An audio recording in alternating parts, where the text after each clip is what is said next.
I'm Professor Arif Rashid Khwaja, consultant surgeon, and I have got a problem with my neck for the last 2.5 months. So somebody suggested to go to a chiropractor. Internet पे check किया तो वसीम साहब का नाम आया, तो मैं कल इनके पास गया था and he did some chiropractic and some acupuncture yesterday. And today I'm feeling a lot better than yesterday. So मुझे लगता है कि it is going to work. So I thought there are a lot of professionals like me जिनको ये problem है. It has been more than 2.5 months. I thought it would be all right with medication, but I think I needed manipulation. And this is one place in Lahore where I think I can recommend.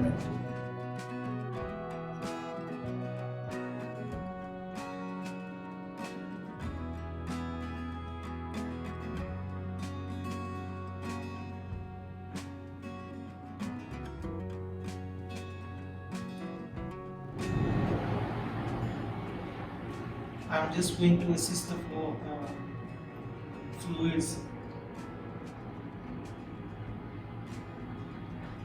helping the body to treat by itself.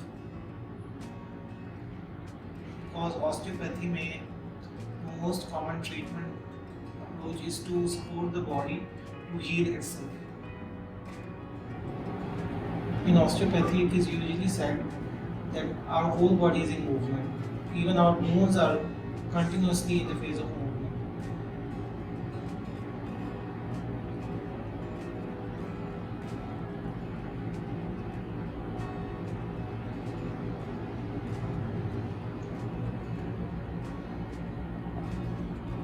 As the movements are so subtle, इतनी gross बड़ी movements नहीं होती, so it is very difficult to appreciate those movements in the camera.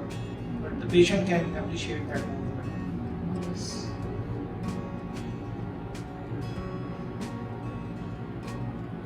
तो जब ये बिल्कुल flow improve हो जाता है तो we go to the other structure जहाँ से खून आ रहा होता है. The approach which I am using right now is the craniosacral approach, जिसमें मैं अभी cranium पे काम कर रहा हूँ, which is one of the concept of osteopathy. और उसके बाद मैं सेक्रम पे जाऊंगा. ऑस्टियोपैथी की एक और अप्रोच है जिसमें हम सेक्रम पे भी काम करेंगे to improve the complete flow of CS. और कुछ मैं ऑस्टियोपैथी की दूसरी टेक्निक्स अप्लाई करूंगा जो चूँकि इनको नेक का इशू है, जो रेजिडुअल प्रॉब्लम रह गया है उस पर काम करके हम मजीद नेक करते हैं. Basically the body is guiding us to move in a specific pattern. हम इसमें दो वेज से मूव कर सकते हैं, either into the ease of movement और stretching the movement, meaning pulling the movement. We have to go against the movement. So these are two approaches. Right now I am going towards the ease of the movement. जहाँ जहाँ flow इनका structure का मुझे लेके जा रहा है, मैं इनके स्ट्रक्चर के फ्लो को follow.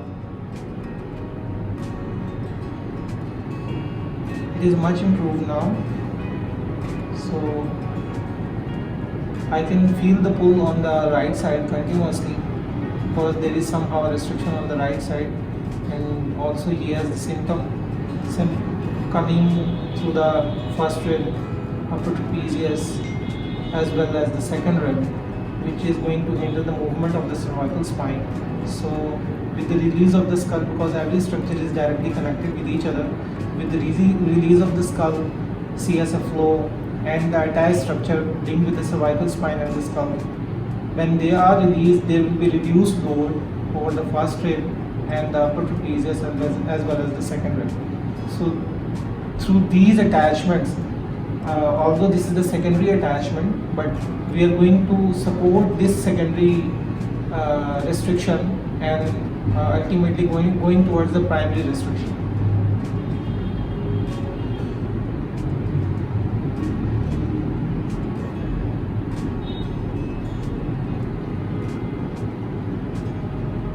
It's much better now.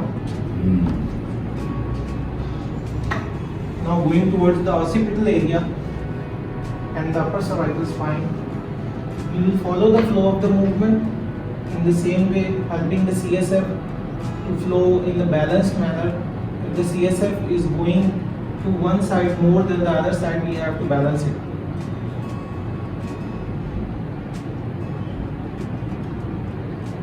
I am discussing of the ventricles basically, right and left ventricle. It should be in balance rather than going to one side more than the other. I think it will relax your muscles, whatever. Because now I can feel that there is an ease on the right side, definitely. जब आप brother में कर रहे थे ना, तो एक point नहीं है जो शार्प नहीं वाला, उस पर I could feel an activity. Maybe that जो आप बात कर रहे हो CSF flow, maybe that. Deep down scapula के पास. Basically, there are facial connections जो कि ultimately pain को रेफर कर रहे होते हैं. ये सारा रेफरल पैटर्न जो बनता है उसे एक्चुअली बनता है. अभी right now I'm going to improve the mobility of two structures. Movement of the chest with the cervical spine. Basically, जब हम बात करते हैं स्ट्रक्चर की जो अपनी मूवमेंट आ रही है, जैसे मैं बात कर रहा हूँ फेशियल मूवमेंट्स हैं या बोन्स की अपनी जो मूवमेंट्स आ रही है continuously, that is basically the mobility of that area. अभी हम बात कर रहे हैं मोबिलिटी होता है बेसिकली दो स्ट्रक्चर्स के दरमियान movement. So right now I have to improve the association of the mediastinum जो कि चेस्ट का है और इसके साथ साथ सर्वाइकल स्पाइन का की मोबिलिटी पे काम कर रहे हैं ताकि इन दोनों के दरमियान जो मूवमेंट फ्लो है that should work in a right manner. Ultimately जैसे ये बेहतर होगा तो इनकी थोरेसिक के ऊपर जो लोड आ रहा है बहुत ज़्यादा, इनकी सर्वाइकल की वजह से वो भी इम्प्रूव हो जाए. अभी जो मैं मेंबर करने जा रहा हूँ इसका बेनिफिट ये होता है कि हम बैलेंस मेंटेन कर लेते हैं. जैसे अभी राइट नाउ इनकी चेस्ट जो है, इनकी रिब्स, चेस्ट, लंग्स, मीडियास्टिनम आपके थोरेसिक कैविटी के अंदर होता है, वो सारा इतना शरीर अकड़ा हुआ है, स्टिफ हुआ हुआ है, जिसको मैं पुश करने की कोशिश कर रहा हूँ वो अलाउ ही नहीं कर रहा मूवमेंट. उसका नुकसान ये हो रहा है कि इनकी जो स्टर्नम है वो पुल डाउन, यानी कि बैक साइड पे हम उसे मेडिकल में कहते हैं पोस्टीरियर पुल इतना ज़्यादा आ रहा है सॉफ्ट टिश्यू स्ट्रक्चर्स की वजह से और विजरास की वजह से कि इनकी मीडियास्टिनम जो है वो पोस्टीरियर जा चुकी है और रिब्स जो है वो सारी एंटीरियर पड़ी हुई है, यानी कि आगे की तरफ पड़ी हुई है, और इनकी जो चेस्ट है वो पोस्टीरियर पड़ी हुई है. Am I right, sir? ठीक कह रहे हैं. ये देख रहे हैं रिब्स अपवर्ड है, असूलन जो है should be at the same level but ऐसा नहीं है. सो क्या है उसकी बॉडी की रीएडजस्टमेंट्स, ऑस्टियोपैथिक में हम ये कहते हैं बॉडी कंटिन्यूसली रीएडजस्ट होती है, जो उसको अच्छा पैटर्न लगता है उसमें जाके रीएडजस्ट हो जाती है. हम उसको बैलेंस करने लगे हैं.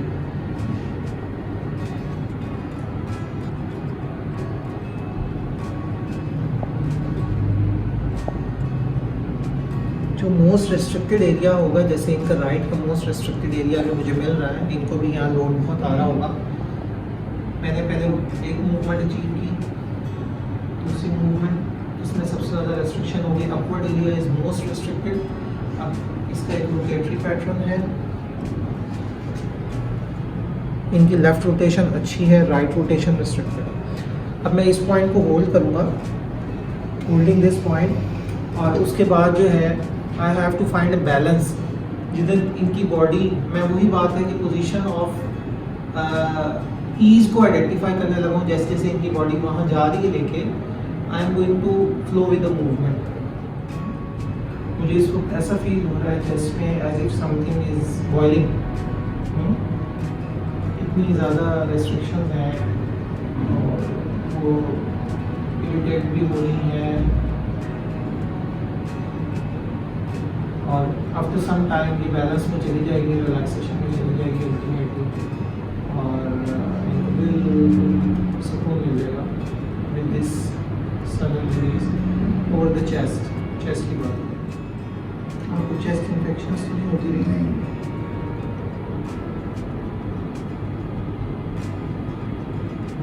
I can feel that ये दर्द वाली जगह है ना वो ईज हो रही है. Maybe I don't know ताल्लुक इस चीज़ से है कि बिल्कुल है, बिकॉज आपकी जो फर्स्ट सेकंड थर्ड रिब है ऑब्वियसली इट्स यू शेप, जिस तरह इसकी फ्रंट पे अटैचमेंट्स है इसी तरह इसकी बैक पे भी अटैचमेंट. सो ये जहाँ पे डीप पॉइंट था वो तो क्या था, दैट इज बी टेंशन.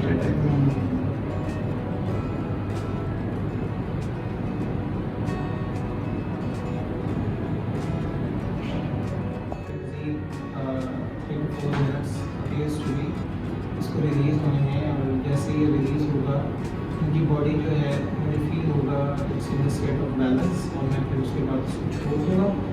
जब हम एक ट्रीटमेंट को या एक टेक्निक को किसी भी एरिया पे लगाते हैं तो ऑस्टियोपैथी की जो सबसे खूबसूरत बात है वो ये है कि whenever we help the body to release, whenever we are going to improve the flow of the movement, body को हम असिस्ट करते हैं सेल्फ हीलिंग। और इस ट्रीटमेंट का फ़ायदा ये होता है कि बॉडी हील होती रहती है on a specific time period. कुछ इंस्ट्रक्टर्स या हमारे टीचर्स ने बताया कि वो इवन 20 डेज प्लस तक भी बॉडी में चेंज इंट्रोड्यूस करवाती रहती है। सो ऑस्टियोपैथी इसकी बड़ी ज़बरदस्त ट्रीटमेंट, बहुत अच्छे आउटकम्स हैं इसके कि we assist the body to heal by itself. हम इसमें और वो जो सपोर्ट कर रहे हैं बॉडी को उसकी सेल्फ हीलिंग मैकेनिज्म को इनिशिएट करने के लिए कर रहे हैं। बिल्कुल भी एग्रेसिव नहीं है, बहुत जेंटल ट्रीटमेंट है, बड़े अच्छे रिजल्ट्स हैं इसके। मैं जब भी ट्रीटमेंट करता हूँ मैं इसको अहेड इसलिए रखता हूँ मुझे बड़े अच्छे रिजल्ट्स मिल रहे होते हैं इसमें। राइट नाउ मुझे मूवमेंट फ्लो मिलना शुरू हो गया। पहले बहुत ज़्यादा रिस्ट्रिक्शन थी, अब पहले से रिस्ट्रिक्शन कम हो गई है और अब मैं फॉलो करना शुरू हो गया हूँ मूवमेंट को। और कुछ ही देर में ये मूवमेंट और बेहतर हो जाएगी और इनकी चेस्ट जो है वो रिलीज बिल्कुल हो जाएगी इंशाल्लाह। और इनकी जो पेन असल आ रही है काफ़ी देर से है उसमें भी काफ़ी रिडक्शन आ जाएगी इंशाल्लाह।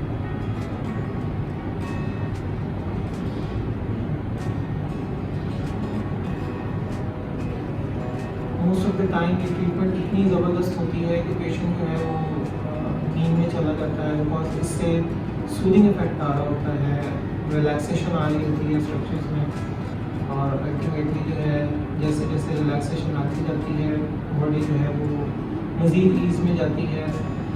Even it has connections, some author says that it may have connection with emotional component, हमारे जो इमोशनल कंपोनेंट्स हैं ब्रेन में जो भी काम करते हैं ब्रेन के साथ, उसको भी ये इम्पैक्ट करती है। और अल्टीमेटली जैसे जैसे ब्रेन रिलैक्स होता जाता है बॉडी ईज में जाती है। अभी मैं फील कर रहा हूँ कि इनकी स्टर्नम जो है वो अभी अपनी जगह पे आ गई है काफ़ी, और मूवमेंट फ्लो पहले से बहुत अच्छा हो गया।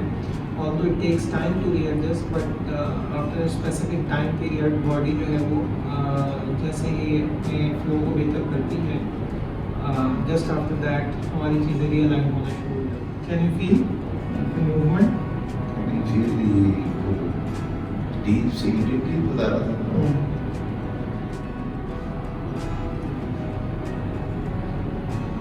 Doctor, how is the chest right now? It's much less tender than it was. Yes. Now his sternum, alhamdulillah, it's very aligned. It's less painful as well. Yes.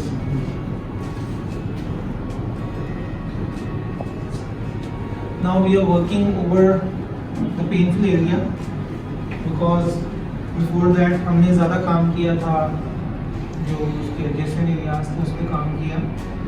अभी हम पेनफुल एरिया पे काम करने जा रहे हैं with by improving the mobility along the abdominal area. दो areas पे हम काम करेंगे, और इसमें भी हम वही फ्लो को बेहतर करने की कोशिश करेंगे विद रिमूव स्ट्रक्चर्स।